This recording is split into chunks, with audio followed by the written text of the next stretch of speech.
34장 21절에서 24절까지 말씀입니다. 이 말씀을 갖고서 순례자로 살기라는 제목으로 함께 말씀을 나누도록 하겠습니다.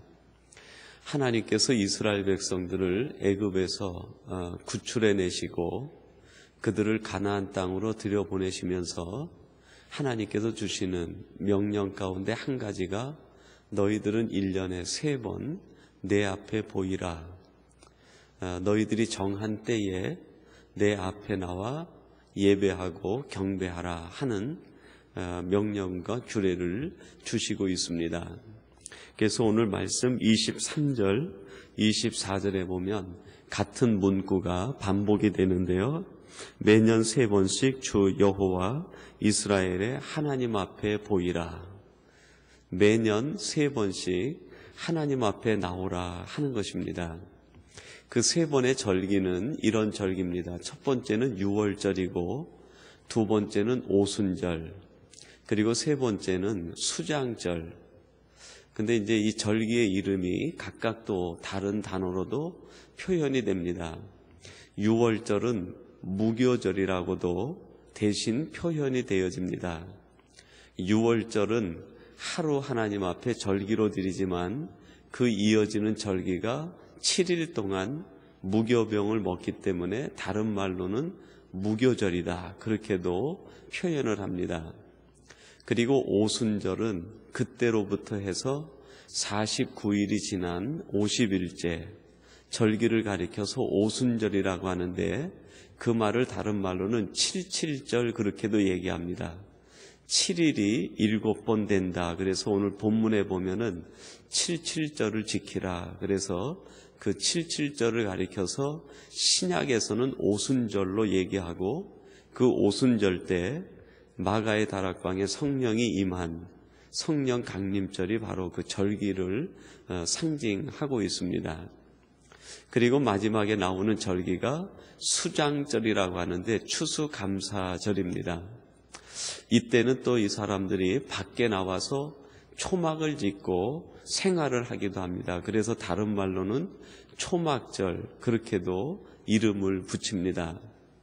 제가 신학교 다닐 때 이 절기가 하도 어려워서 그거를 신학생들이 머리를 짜내서 외우는데 유오장 그렇게 외웁니다. 유월절, 오순절, 장막절. 그거를 다른 말로 무칠초 그렇게 얘기를 해요. 무교절, 칠칠절, 초막절, 뭐 이런 말로 그 단어를 재밌게 만들어서 1244, 12제자, 뭐 또 초대교회에 나오는 교회들, 또 계시록에 나오는 7교회, 또 이스라엘의 절기, 이런 것들을 외웠던 기억이 납니다. 근데 이 유월절은 1월 달에 절기가 들어가 있습니다. 하나님께서 이스라엘 백성들을 애굽에서 빼어내신 절기가 정월 15일에 하나님께서 이스라엘 백성들을 탈출을 시킵니다. 그래서 그게 정월 달에 시작이 되죠. 그리고 다른 절기에서는 아비벌 그러는데, 이 아비벌이 가나안에 지키던 절기 달수와 이스라엘 백성들이 지키는 절기 달에 똑같은 이름으로 표기가 돼도 달수가 다르게 됩니다. 그래서 우리 성경에서는 보리 수확기다라는 말로 달리 또 표현이 되져요. 근데 이스라엘은 보리를 2번 수확하게 되는데, 이른 보리가 있고 늦보리가 있습니다. 그래서 이 유월절 때 이른 보리를 수확하게 되고, 그 다음 77절 때 늦은 보리를 수확하게 됩니다. 그리고 마지막 이제 추수감사절 때 이들이 모든 뿌렸던 씨앗들을 거둬들이고 열매를 걷게 되죠. 그래서 이 세 절기가 모두 수확과 관련이 되어 있습니다.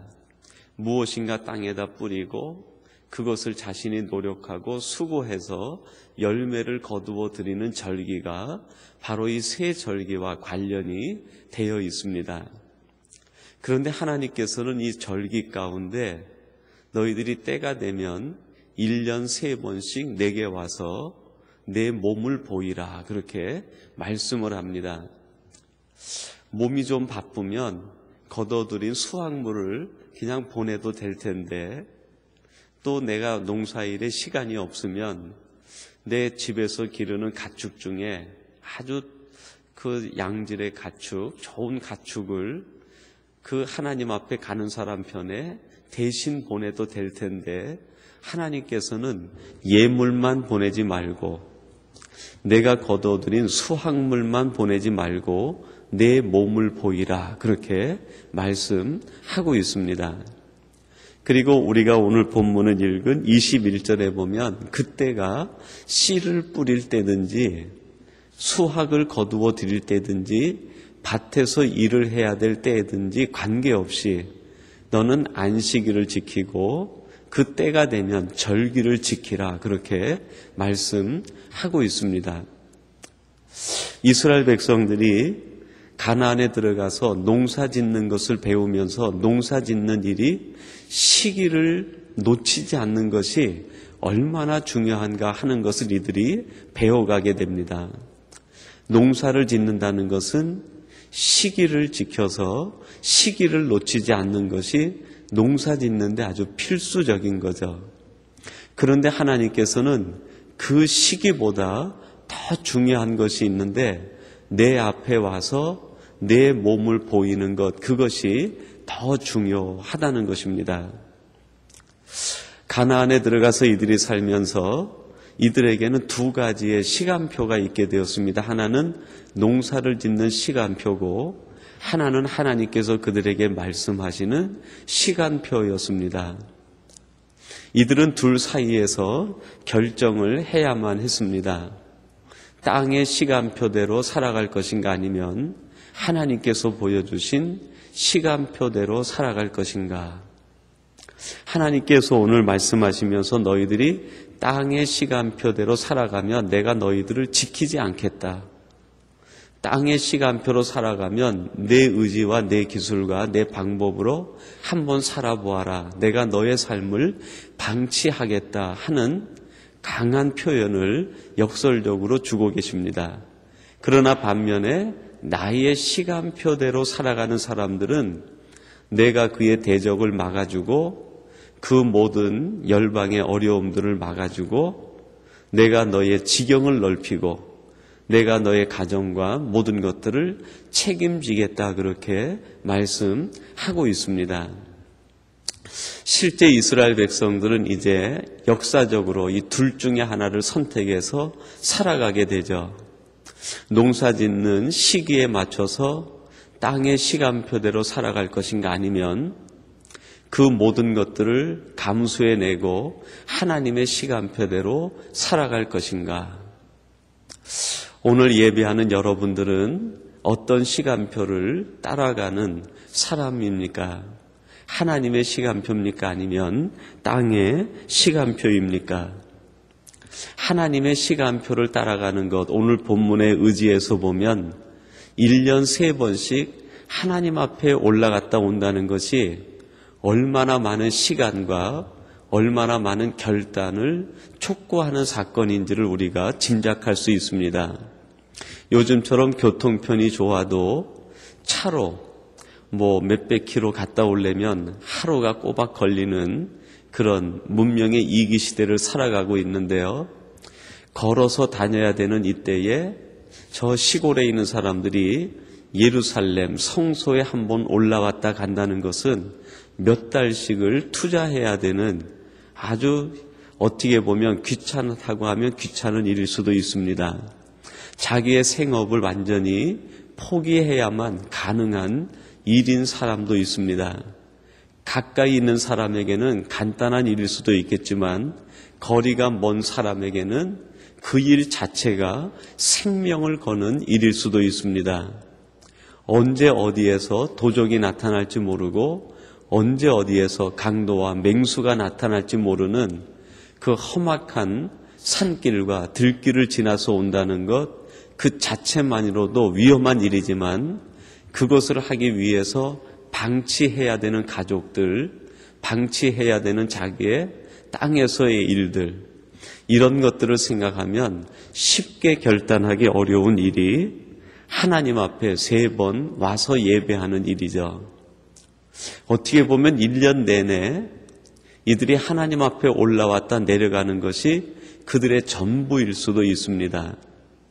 그럼에도 불구하고 하나님께서 이 일을 하라고 그렇게 명령하고 있습니다. 우리가 아는 대로 예수님께서도 이 땅에 육신의 몸을 입고 태어나셔서 그 아버지와 어머니 온 가족과 함께 12살가량 되었을 때 그 갈릴리 나사렛에서부터 예루살렘까지 걸어 올라와서 하나님 앞에 경배를 일주일 드리고, 그리고 어머니가 자기의 일행 중에 예수님이 있는 줄 알고 3일 길을 내려갔다가 예수님이 자신들과 함께 있지 않은 것을 알고 다시 3일 길을 올라와서 성전에 계신 예수님을 보고 같이 내려간 기사가 기록이 되어 있습니다. 아주 짧은 성경의 묘사지만 그 단순한 기간이 무려 왔다가 가는 길만 해도 1달 가까이 걸리는 기간입니다. 농사철에 1달을 비운다는 것, 아마 농사를 지어본 사람들은 그것은 있을 수 없는 일이다라고 생각할 것입니다. 도대체 하나님은 왜 우리에게 이런 것을 요구하고 계시는가? 하나님께서는 이렇게 왜 이치에 맞지 않는 일을 우리에게 말씀하고 있는 것처럼 느껴지게 되는가? 하나님이 말씀하시는 것은 너희들의 생업을 포기하라가 아니라 너희들의 지금 관심과 너희들이 집중하고 있는 것이 무엇인지 그것을 점검하라는 뜻 아니겠습니까? 1년에 3번 올라갔다 내려온다는 것을 요즘 말로 표현한다고 하면 성지순례를 하는 것과 같을 거예요. 순례자의 삶을 살라는 것이죠. 하나님 앞에 올라왔다 내려가는 것, 그것 자체가 성도들의 삶의 본질이라는 것입니다. 우리가 이 땅에 살아가는 삶의 본질의 모습은 땅에 있는 것이 아니라 하나님을 향해 늘 끊임없이 올라갔다 내려왔다 하는 삶이 우리 성도들의 본질의 삶이라는 것이죠. 이런 의미에서 땅의 시간표대로 살아가는 것은 오늘 우리들이 살아가는 삶의 본질에 속한 것이 아니다 하는 것입니다.